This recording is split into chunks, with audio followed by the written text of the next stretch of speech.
बिल्कुल, आज जब वफ़ के साथ ऐसा हो रहा है तो कल को हो सकता है कि पुजारियों के साथ भी गलत हो। 29 जून को जितने भी लोग हैं, चाहे वो मुसलमान हो, किसी भी धर्म के हों, वो लोग अपनी उपस्थिति जो है वो गांधी मैदान में ज़्यादा से ज़्यादा लोगों तक दर्ज करें, और जिनके तक भी ये वीडियो पहुंचता है कम से कम 3 लोगों को भेजें, वो 3 लोग और 3 लोगों को भेजें और लोगों को जागरूक करें कि देखिए आज जो है हमको अपना हक बचाना है। तो गाली कौन देता है? ये 2 कौड़ी के अंधभक्त गाली देते हैं, जिनको बोला जाता है ना, गोडसे के जो औलाद, जो गोडसे क्या करते थे, गोडसे और सावरकर क्या करता था, 60 रुपया में दलाली करता था अंग्रेज का। तो ये जो अंधभक्त है वही दलाली करते हैं। तो अंधभक्त से कौन डरता है भाई? डर नहीं लगता है। अंधभक्त कौन भाई? देखिए, अंधभक्त से डरता कौन है? ये अंधभक्त जो है ना सिर्फ हवाबाजी करते हैं, ठीक है। बाकी इनका मन है ये किसी को कुछ भी बोल सकते हैं। हम तो यही गुजारिश करेंगे, सब लोगों से गुजारिश करेंगे, सिर्फ मुसलमानों से नहीं, हर कौम के लोगों से, चाहे वो हिंदू हो, मुस्लिम हो, सिख हो, ईसाई हो, सबसे बोलेंगे कि आप लोग आइए 29 जून को। ये सिर्फ मुसलमानों की लड़ाई नहीं है, हर किसी की हक की लड़ाई है। देखिए पिछले बार जो पटना में हुआ उसमें बताइए, बौद्धिस्ट आए, पुजारी लोग आए, दलित आए, सब लोग आए। तो आप लोग आइए, ये लड़ाई सिर्फ मुसलमानों की लड़ाई नहीं है, सबके हक की लड़ाई है, संविधान बचाने की लड़ाई है ये। दोस्तों, आप तमाम लोग जानते हैं कि वक्फ संशोधन एक्ट का मामला लगातार देश में सुर्खियां बटोर रही है। एक तरफ मामला सुप्रीम कोर्ट में है, वहीं दूसरी तरफ इमारत शरिया बिहार, झारखंड, उड़ीसा के जो अमीर हैं, अमीर शरीयत हैं, मौलाना फैसल वली रहमानी, उन्होंने ऐलान कर दिया है कि 29 जून को बिहार की राजधानी पटना के गांधी मैदान को भर देना है। अभी हमारे साथ करिश्मा है, पत्रकारिता करती हैं और लगातार इन मामलात को नज़दीकी से देख रही हैं। इनसे जानते हैं वक्फ का जो मामला है, और एक बार फिर ऐलान कर दिया गया है कि गांधी मैदान को भर देना है। क्या लग रहा है, कुछ कामयाबी मिल पाएगी?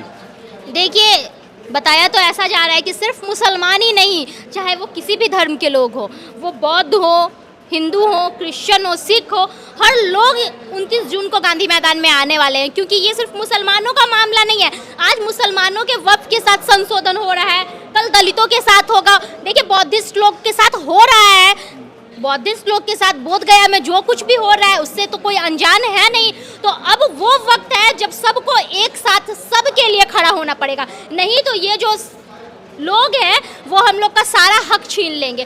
तो 29 जून को जितने भी लोग हैं, चाहे वो मुसलमान हो, किसी भी धर्म के हों, वो लोग अपनी उपस्थिति जो है वो गांधी मैदान में ज़्यादा से ज़्यादा लोगों तक दर्ज करें, और जिनके तक भी ये वीडियो पहुँचता है कम से कम 3 लोगों को भेजें, वो 3 लोग और 3 लोगों को भेजें और लोगों को जागरूक करें कि देखिए आज जो है हमको अपना हक बचाना है। जब हम भी तो वहाँ पे कवर करने हम तो मुसलमान नहीं है, लेकिन हम तो वहाँ पे कवर करने जाएंगे। तो जब हम जा सकते हैं तो जितने भी लोग हैं जो खासकर मुसलमान हैं उनको तो ज़रूर पहुँचना चाहिए, क्योंकि आज उनके हक की बात हो रही है। और हक की बात क्यों हो रही है? ताकि कल को उनके कब्र के लिए उनको पैसा ना देना पड़े, उनको मस्जिद में जाने के लिए पैसा ना देना पड़े। इसलिए ना ये जो कानून है, ये काला कानून जो लाया गया है, इसके विरोध में लोग जो है अपनी उपस्थिति जो है वो गांधी मैदान में ज़्यादा से ज़्यादा मात्रा में लोग करवाने जा रहे हैं। करिश्मा, क्या लगता है कि प्रधानमंत्री मोदी जो इस तरह का कानून लेकर के आते हैं, पहले भी कई कानून लेकर के आए, अभी ये है, फिर यूसीसी लेके आ जाएंगे, फिर अलग अलग तरह का कानून पहले से ड्राफ्ट बना करके रखा रहता है कि एक ख़त्म हो बस दूसरा ला करके रख दिया जाए, क्या सोच करके ये सब हो रहा है? क्योंकि अंधभक्तों को खुश करना है। तो इसके लिए सिर्फ मुसलमान ही मिला है? हाँ, मुसलमान ऐसे भी जानते ही हैं, मुसलमान के नाम में ही बरकत है, ऐसा बोला जाता है। तो यही बोलेंगे कि मुसलमान के शायद नाम में बरकत है, इसीलिए मुसलमानों अंधभक्तों को खुश करने के लिए बीच में मुसलमानों को लाया जाता है। अंधभक्तों को खुश करने के लिए मुसलमानों को बीच में लाया जाता है। मतलब आपको लगता है कि ये सिर्फ और सिर्फ राजनीति है और कुछ नहीं? बिल्कुल सिर्फ और सिर्फ राजनीति है। तो ये कहा जा रहा है हम मुसलमानों को हक देंगे, मुस्लिम महिलाओं को हक देंगे। वक्फ जो है, वक्फ किसकी संपत्ति है? मुसलमानों के द्वारा। वक्फ किसकी संपत्ति है? खुदा की संपत्ति है, अल्लाह की संपत्ति है। अल्लाह की संपत्ति है, दान कर दिया। हम एक बात बताइए, मेरे पास कोई ज़मीन है, ठीक है, हम अपनी खुशी से वक्फ को दान कर देंगे, तो वो ज़मीन वक्फ की होगी या सरकार, उसको सरकार कैसे ले लेगा ये बताइए? तो वो तो ज़मीन हमने वक्फ को दान कर दिया, तो वो तो वक्फ की ज़मीन हो गई, तो उस पे कोई अपना हक कैसे जमा सकता है? जो चीज वक्फ का है, डर है कि सारा जमीन सब लोग जो वक्फ कर देंगे तो ऐसा हो गया कि एक दिन भारत का आधा हिस्सा जो है वक्फ हो जाएगा। भाई आधा हिस्सा कहाँ से हो जाएगा? जो जिसका हक है भाई, जब यहाँ पे जब बंटवारा किया गया था तो बहुत सारे ऐसे मुसलमान हैं, जब वो इस देश को छोड़ के जा रहे थे तो इस देश को छोड़ के जा रहे थे तो वो किसी से अपनी ज़मीन को बेच के नहीं गए, वो अपनी ज़मीन जो है वक्फ करके गए, ताकि हमारे लोग जो हैं वहाँ पे मदरसा बनवा सके, उस ज़मीन में जो कब्रिस्तान होता है कब्रिस्तान में यूज किया जा सके, मदरसा बनवाया जा सके। तो वो लोग तो अपना ज़मीन बेच के नहीं गए, वो लोग अपना ज़मीन वक्फ करके गए। तो वो ज़मीन तो वक्फ करके गए तो वो वक्फ की संपत्ति हो गई, सरकार की संपत्ति कैसे होगी वो?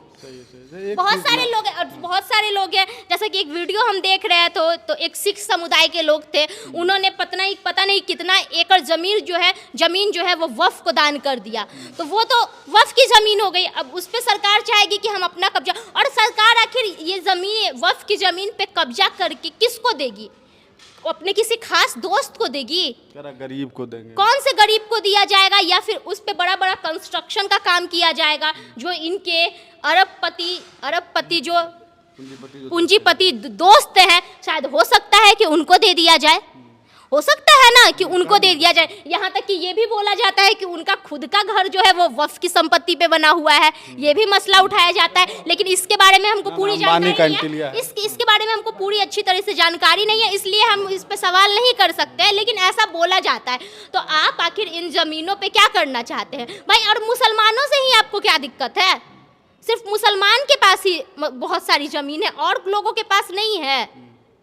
कल को बोलिएगा कि मंदिर की भी ज़मीन जो है वो भी सरकारी है, ये भी तो कल को बोल सकते हैं। डर लगता है मंदिर के लिए भी? बिल्कुल, आज जब वक्फ के साथ ऐसा हो रहा है तो कल को हो सकता है कि पुजारियों के साथ भी गलत हो।